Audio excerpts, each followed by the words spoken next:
And now, for honestly, my favorite deals to break down are the celebrity deals because they're fascinating. Like The Rock. Have you ever looked at The Rock's content from a product perspective?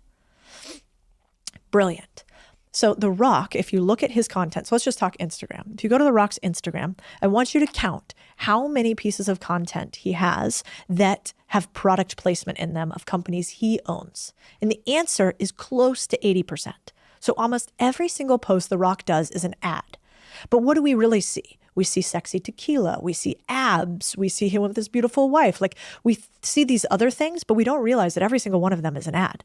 And so what if we could flip that around? Like, wouldn't it be cool if The Rock talked about the deals he did too and how he did that? Now he goes back and he talks about how he stole Snickers bars, similar to you with pizza. But I think even for celebrities, they don't want to talk about the deals that they did. They just want to talk about all the money that they have. It almost seems like faux pas somehow to talk about the deals and how good at deal making they are. Like Reese Witherspoon, billionaire now. Why? Because Reese Witherspoon, little sweet Susie Sunshine in pink, basically took a book club and said to authors, I'll give you part of my platform for you to talk about your book because I'm lovely. It's free. You're going to sell a bunch of books. It's a tiny, insignificant detail. I'd like the future rights to turn your book into a movie, and I'll pay you some sum, or I'll have a right of first refusal, aka I get the right to buy it before anybody else, and I'll pay you then for it. The author goes, amazing, Reese, of course, perfect.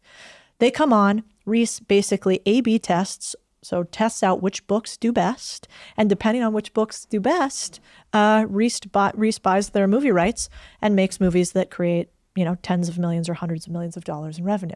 But Reese doesn't tell that story. Reese tells the Susie Sunshine story of her selling the books. I think the other story is more interesting and more people can learn from it.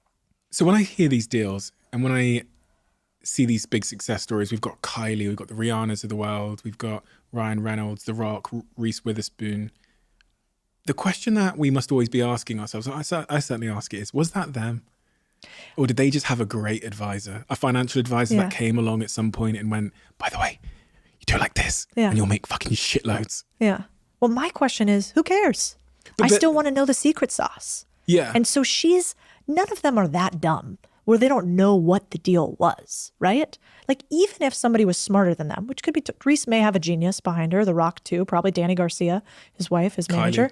Kylie, yeah, the goat, which is weird to say about the Kardashians, but behind them, the mom, for sure. But they're smart enough. When you create that much wealth and you do it continuously multiple times, like Reese has done with Draper James too, you definitely know what's going on. So I think like sharing those secrets would be cool. But that's usually where people go. People go, well, they're famous, so it's easy for them. Or, who did the deal? And I'm like, yeah, maybe it's Scooter Braun behind the scenes, but I'd like to know how they structured that. The reason they don't tell you, though, is because it feels like it's the opposite of the authenticity that they're trying to maintain. Nailed it. So if they came out and went, listen, the way we did you on that whiskey deal, I got 50%. My job was to post it with the abs every week and you guys fucking bought it and now it's worth $1 billion. Here's the how-to. They can't do that deal again because everything they touch, I'm going to think, it's a deal. Well, I think you could do it in a way that was real. Like you could be like, we did this business, and maybe you could give some of it away. Like you could be like, if The Rock makes $1 billion off of Terramana, couldn't he then say, we would never have done $1 billion deal unless you guys bought it. And because you bought it, we're going to give you some equity. We're going to allow people to buy into equity at the company at a lower valuation and have access to it. I mean, that's kind of what venture capital and crowdfunding does, right? So, I mean, they can do whatever they want to do, but I think there's so many ways to get around it.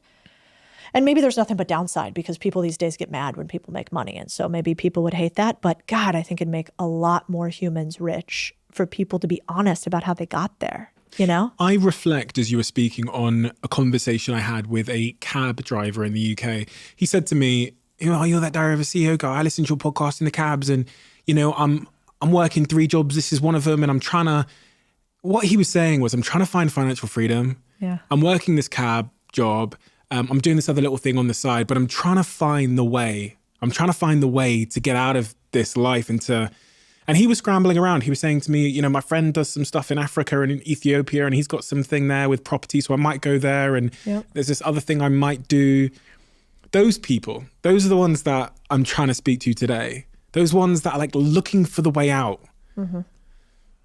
Well, first of all, cab drivers and Uber drivers are my people. Yeah. I love them. Yeah, I always chat with them. Well, and they always listen to my stuff because they know small business. Like they have a friend that owns a laundromat, or they have a friend that works inside of a car wash or owns a car wash. These are like blue collar businesses, right? But usually what I would say to them is something I actually said to one of the guys that's with me today. I'd say, try to break your frame entirely. Most people look for individual next tactics. So they're like, what can I do over the next 1, 2, or 3 years to get here? One thing I think is really helpful to do is say, okay, you have a 3-year goal, break the frame. How could you achieve that goal in 6 months? What would be something so different, so out of the box, so big that the goal that was going to take you 3 to 6 years is now going to take you 6 months? And I want you to spend some time on that. Spend a weekend deeply thinking about that idea. Because what you're going to do is you're going to come up with ideas for the person that could be the impetus for your financial freedom, or for the business risk that's super smart, but you haven't been wanting to take it. And I think most people, they wade in the shallows of life, and you cannot have massive change by going shallow. And so I like to say, when people want an answer, I like to ask them a question, because I think they know. I think they know deep down inside, but they get scared just like I did. And so they wait years to do the thing that they knew they should have done earlier. And I don't think you need a guru or a podcast to tell you that. I think you've got to break your frame and say, I'm super capable. If I was going to do this crazy thing in 6 months, if anything was possible, if I really believed in myself, what could I do? Who could I go to that could make an unfair advantage for me? And I do think that book, Who Not How, people usually read it as leaders because it's a lot about hiring, but I think it's actually about life. And I think usually your answer to freedom is a who, not a how.